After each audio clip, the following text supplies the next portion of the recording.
지난 4.15 총선에서 더불어민주당을 비롯한 여권이 압승을 거두었고 미래통합당을 비롯한 야권은 참패했죠.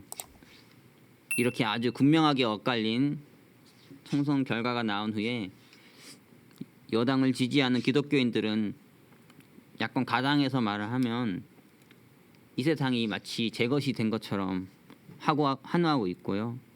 야당을 지지한 또 기독교인들은 나라 잃은 것처럼 슬퍼하고 있습니다.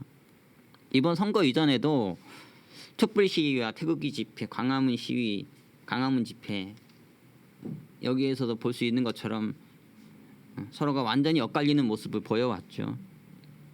이렇게 극단적으로 엇갈리는 양쪽의 모습을 보면서 심경이 참 복잡해집니다. 똑같은 기독교인이라고 하는데 어떻게 이렇게까지 다를까? 어떻게 이렇게 극명하게 엇갈릴 수 있을까? 이들이 정말 똑같은 기독교인이 맞는가? 의문을 가지게 됩니다.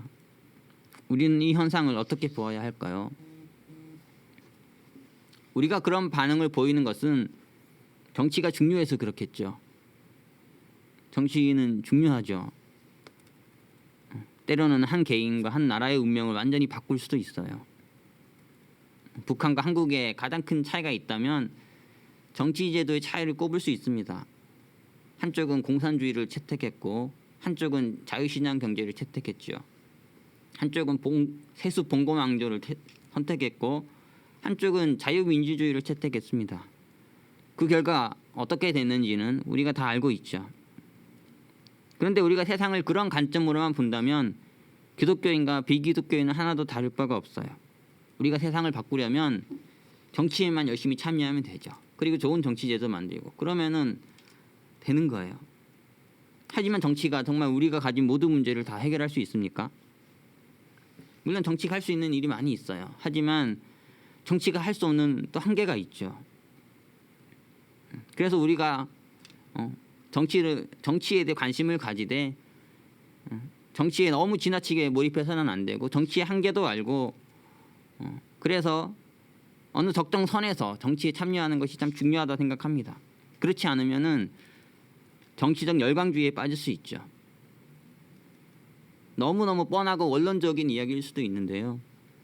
정치가 우리를 세상을 구원할 수가 없어요. 정치적 메시아가 정치인이 대통령이 우리를 세상을 구원할 수 없다는 거죠. 오직 그 길밖에 없다면 세상을 구원할 수 있는 우리를 구원할 수 있는 그 길밖에 없다면 구원자로 이 땅에 오신 예수님께서 아마 열심히 정치 세력 만들고 열심히 정당 만들고요. 또 열심히 군사력을 키워가지고 헤로드 왕 자리나 뭐 로마 황제 자리를 노리셨겠죠. 그렇지 않나요? 하지만 예수님이 무엇을 만드셨습니까? 예수님이 만드신 것은 예수 공동체였고 교회였죠. 예수님의 제자들을 정치 세력화하고 군인들로 만들고 그렇게 하신 것이 아니고 그들의 손에 창과 칼과 정치 기술을 들려주신 게 아니고 보습과 낫과 복음을 들려주셨죠. 그래서 이들이 세상의 구석구석으로 침투해 들어가서 세상을 변화시키는 길을 선택하셨어요. 이미 기존에 있던 것들, 이미 세상에 존재하는 것들을 그걸 사용하는 목적만 바꿔내고 방향만 이 방향으로 가던 것을 이 방향으로 세상을 향해 가던 것을 하나님께로 죄로 향하던 것을 의에게로 이렇게 바꾸는 방식 그것이 예수님이 일하는 방식이었지 않습니까? 하나님 나라가 이 땅에 작동하는 이 땅에 침투하는 방식입니다. 정치 영역도 그렇게 바꾸는 거죠. 이미 기존에 존재하는 이 정치라는 영역에 진정한 예수의 제자들 기독교인이 들어가서 썩어 있는 이 정치를 바른 정치로 바꾸어내는 것. 그래서 예수님이 굳이 정치 세력 만들고 해속적인 왕이 되고 그렇게 하실 필요가 없었던 거예요. 오히려 정치인들을 대통령을 예수님의 참제자들로 만드는 것. 그렇게 변화시키는 것. 그것이 중요한 것이죠. 그래서 진짜 예수님의 제자들이 정치인으로 대통령으로 세워지면 그들이 얼마나 나라를 잘 다스리겠습니까? 실제로 예수님이 그런 방식으로 정치를 바꿔오셨고 세상을 바꿔오셨죠. 어느 한 왕이 어느 한 정치인이 어느 한 대통령이 정말 예수님의 진짜 제자면 그를 통해 놀라운 일들이 일어났어요. 그래서 우리는 복음에 영혼 구원에 영혼의 변화에 우선순위를 둬야지 권력을 정권을 잡는 것에 목숨을 걸면 안 돼요. 수단과 방법을 안 가리고서라도 권력을 정권을 잡아서 나라를 바로 잡아야겠다. 그래야 이 위기의 나라를 구할 수 있다고 생각해서는 안 된다는 거죠. 내가 지지하는 정당이, 내가 지지하는 정치 지도가 당선되면 국가적 위기가 극복되고 내가 정말 원했던 의와 선이 이루어질 것이라 그렇게 착각해서는 안 된다는 거예요. 특히 진리가 뭔지도 모르고 복음이 뭔지도 모르는 어떤 세속적인 정치 권력, 정치 지도자가 이 세상을 또 내 문제를 해결해 주기를 기대하면 안 된다는 거죠. 정치가 물론 중요하긴 한데 이 정치에 우리가 올바로 참여해야 되고 또 좋은 정치 지도자를 키우고 세우는 게 정말 중요한데 너무 정치적 열광주의에 빠져가지고 정치만이 유일한 해법인 것처럼, 유일한 길인 것처럼, 유일한 구원인 것처럼 하면서 지나치게 목숨을 걸고 정치 지도자 우상 숭배하듯이 그렇게 하면 하나님이 슬퍼하시고 한탄하시고 진노하신다는 겁니다. 우리가 구약에 보면은 이스라엘 백성들이 블레셋이라는 나라로 인해 국가적 위기에 처했던 때가 있었어요. 그러자 이 이스라엘 백성들이 뭘 원했습니까? 자신들을 이 위기의 국가를 구해줄 구원자로 정치 지도자인 왕을 구했어요. 하나님께서 그런 이스라엘 백성들에게 무엇이라고 하신지 아십니까? 그래, 왕을 구하는구나. 왕이 필요하지. 내가 너희에게 왕을 줄게. 이렇게 하신 게 아니고 너희가 나를 버려서 내가 너희의 왕이 되지 못하게 한 것이다. 이렇게 말씀하셨어요. 인간 왕을 구하는 게 하나님이 왕이 되지 못하게 하려고 그랬다. 그렇게 보신 것이죠. 하나님이 왕인 것을 거부하니까, 그것을 부인하니까 인간은 왕, 세속적인 정치 지도자를 구하는 것이라는 거예요. 이것이 왕을 구하는 정치 지도자를 구원자로 생각하는 인간들에 대한 하나님의 시각이었습니다. 왕은 통치를 상징하죠. 하나님 왕이시죠. 하나님 통치하신다. 하나님 다스리신다. 그런데 이 왕이신 하나님의 주권과 통치를 못 믿으니까 신뢰가 안 가니까요. 인간 왕을 구해서 그 왕을 통해서 내가 가진 문제, 나라가 가진 문제를 그 위기를 극복하겠다. 거기에 목으면은 이런 상황이 벌어지는 거예요. 이스라엘 백성들이 그랬다는 거죠. 하나님께서 역사를 주관하시고 통치하신다는 것을 믿지 못했습니다. 그래서 자기들이 하나님 앞에 정말 바로 서면, 자신들의 죄를 정말 회개하면, 자기 정말 하나님 말씀대로 살아가기에 몸부림치고 그렇게 하면 나라가 위기를 극복하고 내 인생 위기를 극복하고 잘 될 거다, 이렇게 믿지 못했다는 거야. 그래서 지금 상황이 너무 급하니까, 나라가 망할 것 같으니까, 국가적 위기니까 인간 왕이라도 빨리 세워가지고 그 위기를 모면하려 했다는 거예요. 그러면서 자기들이 왜 지금 그 위기에 처했는지 그 근본적인 이유와 원인은 보려고 하지 않았다는 것이죠. 이 왕을 세우는 것은 이스라엘 백성들에게 근본적인 해법이 아니었어요. 근본적인 구원의 길이 아니었습니다. 임시 방편일 뿐이었죠. 더 큰 문제는 이것이 나중에는 결국에는 암덩어리를, 동양을, 이스라엘이 가지고 있었던 그 문제를 더 키우는 것이었다는 거예요. 그래서 쉽게 해결할 수 있는 문제를 더 어렵게 해결하게 하거나 아예 해결하지 못하고 죽음으로 끝나는, 망하고 끝나는 이런 방향으로 가게 된다는 거죠. 이스라엘 백성들이 이 왕을 구했던 시대에 이유가 있었죠. 무엇이 문제였냐면은 당시 이스라엘은 청동기 문화였습니다. 그런데 여기에 이제 블레셋이라는 이 나라가 배를 타고 팔레스타인 서쪽 지역에, 지중해 지역에 이렇게 들어온 거예요.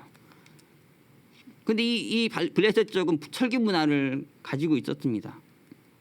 거기에서 처음에는 이렇게 이방인처럼 와서 정착을 한 것인데 계속 성장하면서 우리가 잘 아는 4.4 삼손, 그때부터는 이스라엘을 위협하기 시작했죠.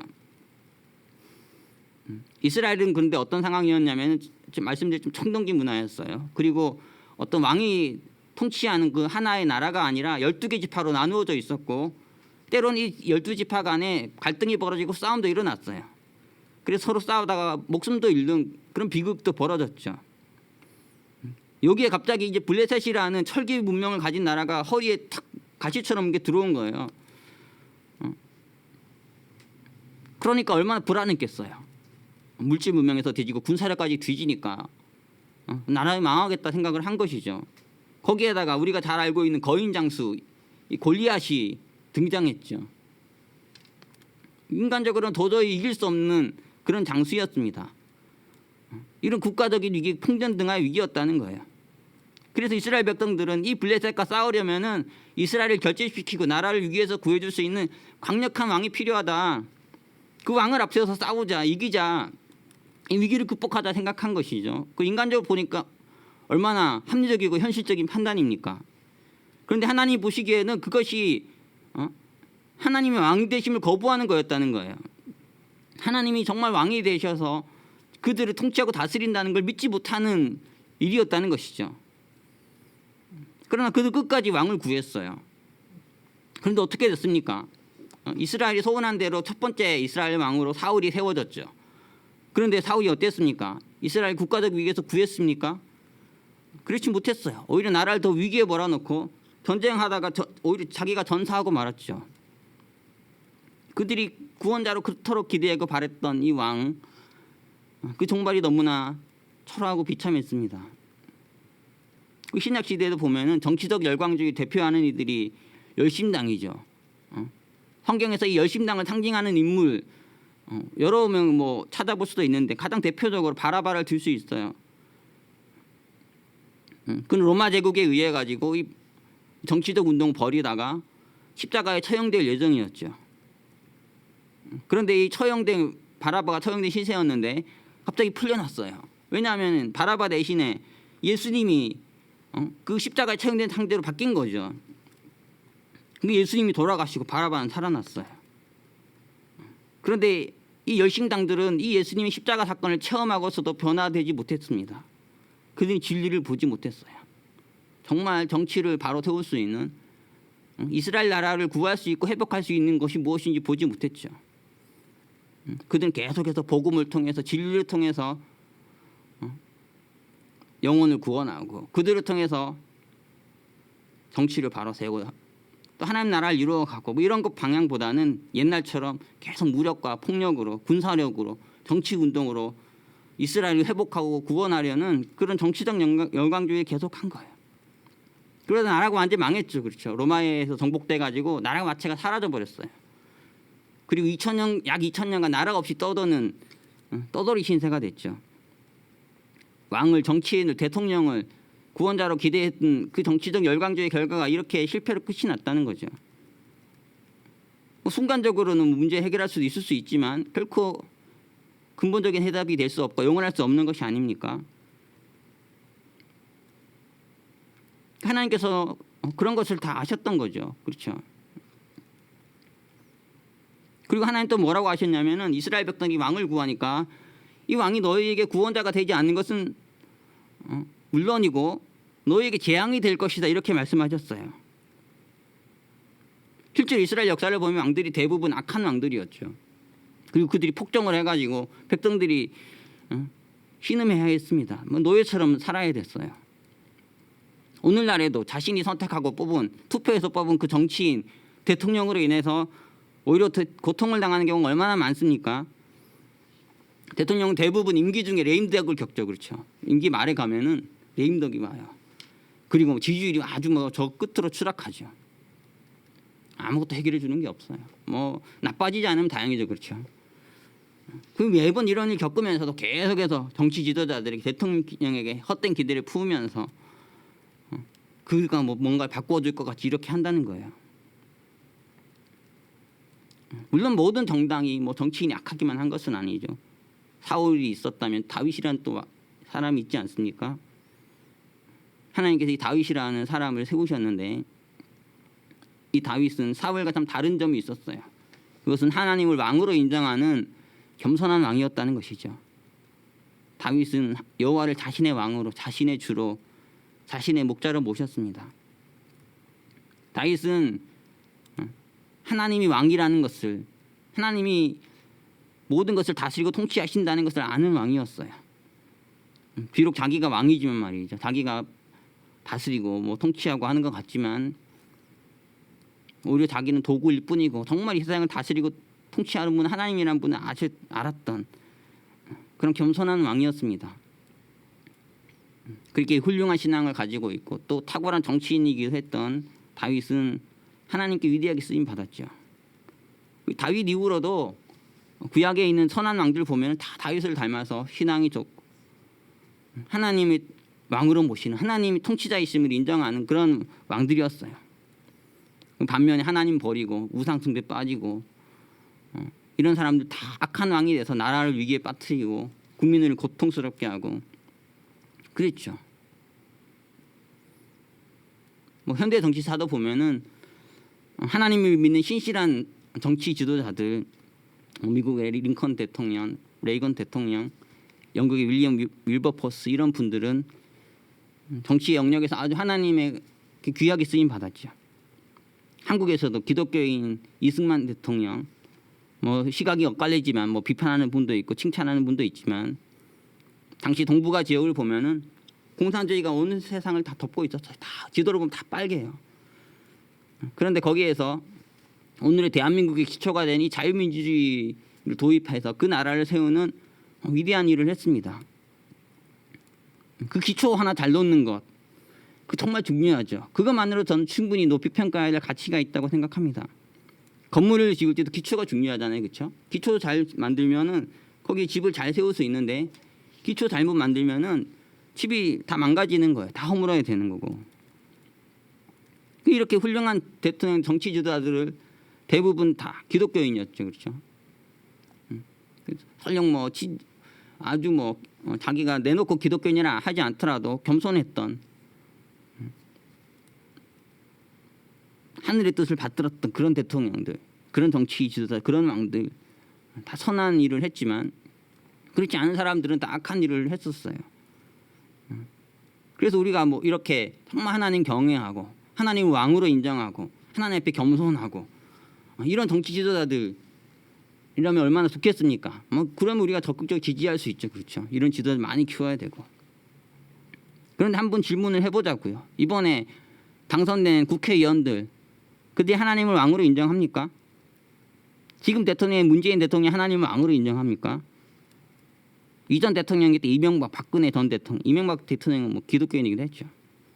그들이 정말 하나님을 왕으로 인정했습니까? 그렇지 않잖아요, 그렇죠? 물론 뭐 말로는 뭐 하나님을 뭐 말로도 인정 안 하지만요. 뭐 대통령직 뭐 수행하면서 부분적으로 아주 뭐 훌륭한 모습도 할 수 있지만은 절대로 그들이 하나님께 헌신됐다, 하나님 통치를 인정한다, 그럴 수 없는 왕이에요, 그렇죠? 하나님께서도 이 사람은 다윗에게 하신 것처럼 내 마음에 합한 자다, 그렇게 하실 수 없는 분이잖아요, 그렇죠? 그들은 세속의 대통령이 뿐이죠. 물론 하나님이 그들을 세우셨으니까, 그들을 국회의원으로 대통령으로 세워주셨으니까 우리가 그들을 존중하고 인정해야 되긴 하지만은 우리 구원자로는 받을 수가 없는 거예요, 그렇죠? 그런데 뭐 그런 사람 뭐 대통령 되고 뭐 정치인 됐다고 뭐 만세 부르고 세상이 막 자기 거 된 양 뭐 기고만장하고 말이에요. 또 뭐 그 됐다고 뭐 나라 망했다면서 망한 자시라고, 이거는 너무 오버 아니냐는 거. 정치인이나 대통령을 너무나 크고 대단하게 생각하는 거 아니냐는 거죠. 그들을 통치하고 있는, 그들이 잡고 있는 하나님을 우리 정말 믿고 있습니까? 그 하나님 보고 있습니까? 특히 많은 분들이 자기가 지지지 않는 다른 정당이나 정치 지도자 권력을 잡으면은 나라 망할 것처럼 걱정을 해요, 그렇죠? 근데 이스라엘의 역사를 한번 봅시다. 이스라엘 역사를 보면은 이스라엘의 흥망성쇠를 한번 보면 그게 어떻게 결정됐냐면은 이스라엘 백성들의 신앙의 상태에 결정이 됐어요. 그리고 주변 강대국들의 흥망성쇠가 국가적 운명에, 이 이스라엘 국가적 운명에 영향을 미쳤죠. 당시 이스라엘 보면은 이제 동북 쪽에, 이쪽에 이제 메소포타미아 지역 이쪽에 큰 강대국이 많이 일어났었고요. 뭐 누굽니까? 바벨론 제국, 뭐 페르시아 제국, 뭐 그런 거지. 아수르도 여기 있었고요. 이 남서쪽에는 이제 이집트이고 주로 이제 두 제국 관계 속에서 많은 일들이 있었는데, 때로는 뭐 유럽 쪽에 서쪽에서 뭐 헬라 제국이 일어난다든지, 하여튼 이런 속에 살면서 아주 약소국이었죠. 약소국이었는데 이 강대국들이 때로 막 힘을 강대해지면은 국가적 위기에 빠지고 이 강대국들이 또 약해지면은 짧은 평화 누리고 뭐 그런 상태였어요. 그리고 하나님께서는 특히 이제 이스라엘 백성들이 불신앙에 빠지면은 이 강대국들을 사용하셔가지고 이스라엘 백성들을 치셨죠, 그렇죠? 몽둥이로 막 해처리로 사용하셨어요. 그리고 이런 강대국들 외에 이스라엘 주변에 또 많은 주변국들, 이스라엘보다 강한 나라들이 좀 있었는데 그런 나라도 이제 이스라엘 백성들이 불신앙에 빠지면 계속 이스라엘을 공격해 왔어요. 이런 거 이스라엘과 한국 역사가 비슷하잖아요. 수없이 공격당했죠. 수없이 망할 위기 처하고. 그래서 결국 이스라엘은 망했으면 뭐 얼마든지 뭐 수도 없이 망했어요. 그런 나라예요. 실제로 막 그런 일도 있었고 그렇죠. 그런데 또 우리가 성경 공부해 보면 무엇을 알 수 있냐면 이 망할 수밖에 없던 이스라엘이 망할 것 같다가도 그 망하지 않고 살아난 경우가 더 많았거든요. 그들이 신앙이 이제 부패하고 잘못돼 가지고 국력이 쇠하거나 뭐 여러 가지 하나님이 징계해야 되겠다 필요가 하셔가지고 강대국들이나 이 주변의 각국들이 보내서 치시면은 그때서 이스라엘 백성들이 막 눈물로 기도하죠, 막 회개하죠. 그러면 기적적으로 그 강대국들이 이기는 이런 일들이 한두 번이 아니었어요. 나중에 그래서 어떻게 됐냐면은 예루살렘에는 성전이 있고 이 성전은 하나님의 집이고 하나님 여기 계시니까 이 예루살렘만큼은 절대 안 망한다. 어떤 상황이 생겨도 여기는 안 망해. 이런 그 예루살렘 성전 신학, 시온 신학이라는 것까지 생겨났어요. 그래서 이 약소국인데 이스라엘이 기적적으로 무려 350년을 지속해서 나라를 유지했었죠. 그러니까 하나님의 목적은 무엇이었냐면 이스라엘이 회개하는 것이었죠, 그렇죠. 이스라엘이 망하는 게 국가적 위기 속에서 그들이 망하게 하는 게 목적이 아니라 그런 뭐 강대국들이 공격하고 치는 그런 위기 속에서 회개케 하는 게 하나님의 목적이었어요. 그리고 정말 이스라엘 백성들이 진정으로 회개하면 심판과 멸망을 계속 연기시켜 주셨잖아요. 망할 것 같은데 안 망하게 하시고 망할 것 같은데 안 망하게 하시고 그게 350년이 지속했다고요. 심지어 막 이스라엘이 막 이렇게 때리고 치던 이 어마어마한 강대국들이 하루아침에 막 폭삭 망하고 사라지고 역사에서 이스라엘보다 먼저 망하는 그런 경우도 있었지 않습니까? 그러니까 강대국이나 이스라엘이나 다 하나님의 손 안에 있는 거 아니? 하나님 통치 안에 있는 거 아닙니까? 하나님이 강대국도 흥하게 하시고 망하게 하시고 이스라엘도 흥하게 하시고 망하게 하시고. 결국은 이제 이스라엘의 신앙이 이제 부패할 대로 부패하니까 회개해도 도무지 진정한 회개가 일어나지 않고 진정한 변화가 일어나지 않고 계속 거짓되고 악하게 말이에요. 순간적으로는 뭐 회개 안 차겠다가 또 악한 짓 하고 그 결국에는 완전히 망했죠. 딱 망했어요. 바벨론에 공격 당해 가지고 나라가 사라지는 그런 일까지 겪었습니다. 이런 거 쭉 돌아보면은 이스라엘이 왜 망했나? 먼저는 신앙적 부패가 원인이었죠, 그렇죠. 내부적으로 도덕적으로 부패해 가지고 이게 무너졌던 거예요. 그래서 그거 회개하면 하나님 다시 살려주시고 했는데 이게 뭐 도무지 할 수 없는 시간까지 가니까 이제 결국 강대국 공격 받아가지고 망해버린 거예요. 이렇게 보면 이스라엘의 흥망성쇠 가장 중요한 포인트는 그들의 신앙이죠, 그렇죠. 그들이 신앙이 바로 서 있고 제대로 돼 있었냐 이게 제일 중요했어요. 그리고 하나님 그 외에도 국제적 관계적 요인을 이 해설이로 몽둥이로 사용하신 거죠. 지금 한국도 저는 마찬가지로 봅니다. 많은 분들이 뭐 맨날 나라 망한다, 나라 뭐 이렇게 잘 된다, 뭐 별별 생각 다 하겠지만 하나님이 제일 주목하는 것은 무엇이냐면 우리의 신앙이라는 거예요. 여러분 신앙이라는 거예요. 우리 신앙이 제대로 돼 있으면 하나님께서 우리에게 축복을 주시지만 하나님 우리가 제대로 안 돼 있어 우리에게 위기를 주신다는 거. 국가적 위기도 주시고 개인적 위기도 주시고 그게 왜냐하면 정신 차리라는 거죠. 신앙을 돌아오라는 거 회개하라는 거예요. 그리고 한국 보면 한국 주변에 얼마나 강대국들이 많습니까? 중국도 있고 뭐 러시아도 있고 일본도 있고 미국도 있고 이 강대국 주변에 둘러싸여 있잖아요.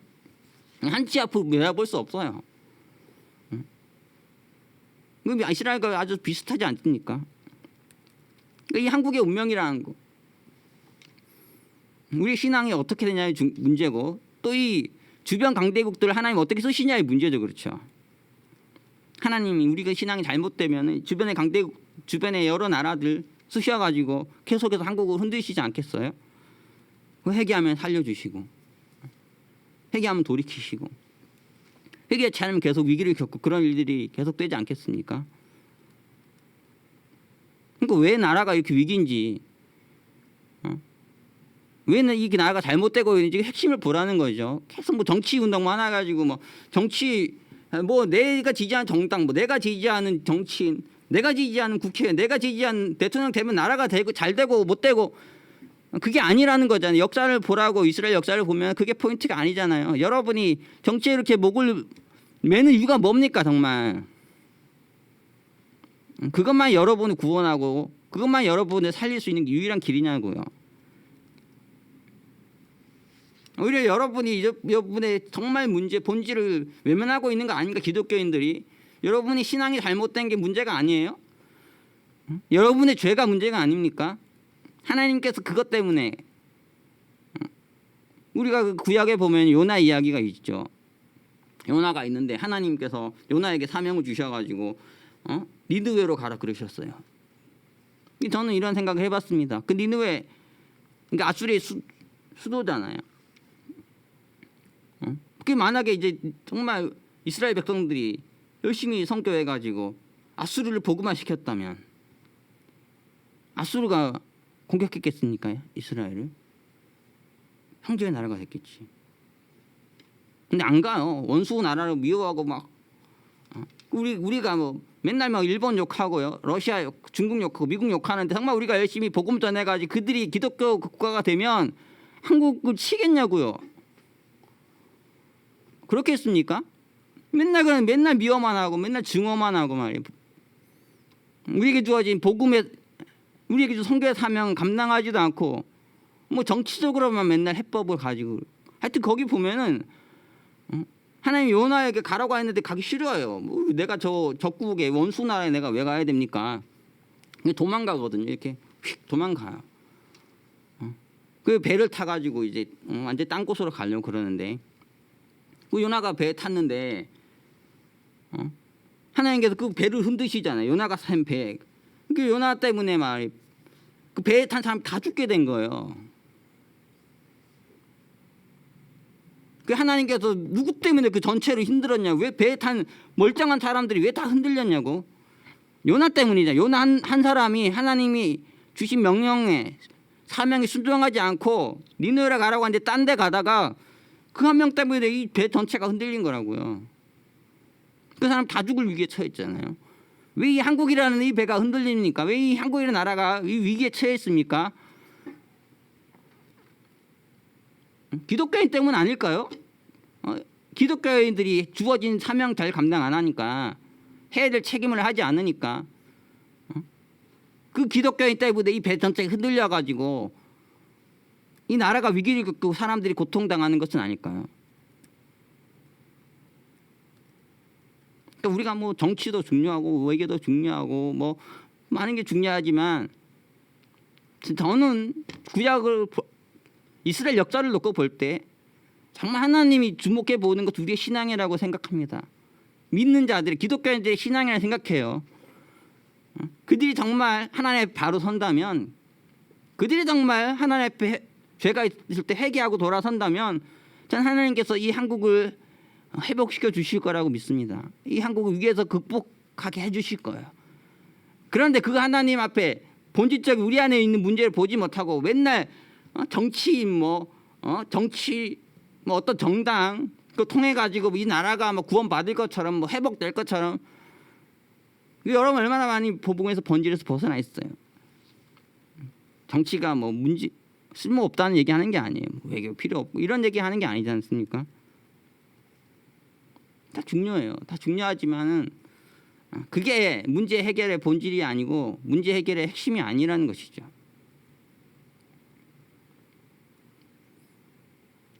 기독교인, 한국의 기독교인들, 하나님 얼마나 축복해 주셨습니까? 세상에서 제일 가난한 나라, 전쟁에서 폐허가 됐던 나라, 복음도 알지 못했고 아무것도 몰랐던, 동방의 제일 끝자락에 있었던, 이스라엘에서 보면 제일 끝이죠, 그렇죠? 흑암에 있던 이 백성들에게 하나님께서 복음을 보게 하셨어요. 그 막내 누뚱이 같은 이 아들에게 하나님 특별한 사랑을 주셔가지고 어마어마한 부흥을 맛보게 하시고 수많은 교회들이 생기게 하시고 세계 선교 2위까지 되는 많은 선교사도 파송하게 하시고. 그게 지금은 어떻습니까? 정말 가장 타락한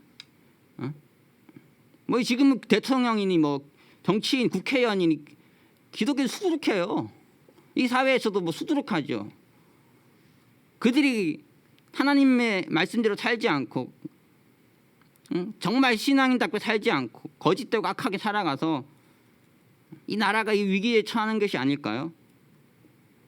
그러니까 우리가 정신을 차리지 못하니까 하나님께서 계속 위기를 주시고 국가적 위기를 주시고 계속해서 징계하시고 채찍을 드는 건지도 몰라요. 이런 상황에서 우리가 정말 회개하고 우리가 정말 돌이킨다면 우리가 정말 하나님 앞에 바로 선다면 하나님 다시 우리를 회복시켜 주시고 땅끝까지 나와 복음을 전하는 일에 수많은 영혼을 구하는 일에 하나님 나라를 이루는 일에 이 나라를 정말 위대하게 사용해 주실 것이라고 믿습니다. 그렇지 않으면은 계속해서 위기를 겪을 것이고 결국에는 이스라엘이 망했던 것 같은 그런 일도 일어날 수 있지 않겠습니까? 여러분 한국이 정말 어려운 위기 가운데 있고 문제 가운데 있고 그렇게 생각되신다면 여러분이 정말 기독교인이라면 먼저 자기의 신앙을 점검해 보세요. 한국교회 지도자분들 있으시다 목회자분들 계시다면은 자기 신앙을 돌아보세요. 거기서부터 시작해야 된다고 저는 생각해요. 거기서부터 변화가 오고 거기서부터 바뀌어야 거기서 정말 참 회개가 일어나야 그 교회 그 회복된 하나님 백성들을 통해서 한국이 회복되고 정치가 회복되고 모든 게 회복되는 그런 일들이 일어날 것이라 믿습니다. 그렇지 않고 맨날 정치에 매달리고 정치인 국회의원 대통령에 매달려 가지고 물론 뭐 중요하지 않다고 하지 않았습니다. 중요하지만 그들이 뭐 뭔가를 바꿔주실 것처럼 해결해 주실 것처럼 하겠지만 다 그들은 또 하나님 손 안에 있는 거예요. 하나님이 왕이시죠. 왕이신 하나님이 모든 걸 통치하고 다스리십니다. 우리의 운명, 이 나라의 운명을 정치인의 대통령에게 맡기지 마시고요. 정말 유일한 통치자 대신 유일한 주권자 대신 하나님을 바라보세요. 그래서 이걸 하나님 앞에 바로 서고 하나님께서 원하시는 하나님 백성들답게 살아가면은 하나님께서 다시 우리를 회복시켜 주시고 이 나라를 회복시켜 주시고 하나님 나라를 위해서 위대한 일을 하게 하실 것이라고 믿습니다. 지금 이제 오늘 뭐 여러분 뉴스에도 나왔는데요. 뭐 김정은 북한의 김정은이 수술 중에 뭐 위독하다. 어떤 분은 뭐 사실상 뭐 일어날 수 없는 통치할 수 없는 상태다 이런 얘기도 있고 뭐 아니면은 다시 그건 다 가짜 뉴스고 다시 회복될 수도 있고 뭐 여러 가지 막 뉴스가 나와요. 막 그러니까 지금 보면은 뭐 국제 정세에 돌아가는 게 심상치 않죠. 이런 긴박한 때인데 많은 교회가 많은 기독교인들이 더 깨어나야 할 것 같고요. 더 새롭게 돼서 이 격변하는 시대 속에서 하나님 뜻을 온전하게 분별하고 새롭게 돼서 하나님께서 우리에게 주신 그런 귀한 사명을 온전히 잘 감당할 수 있으면 좋겠습니다. 그런 귀한 은혜의 역사에 쓰임 받으시는 우리 모두가 되기를 바랍니다. 감사합니다.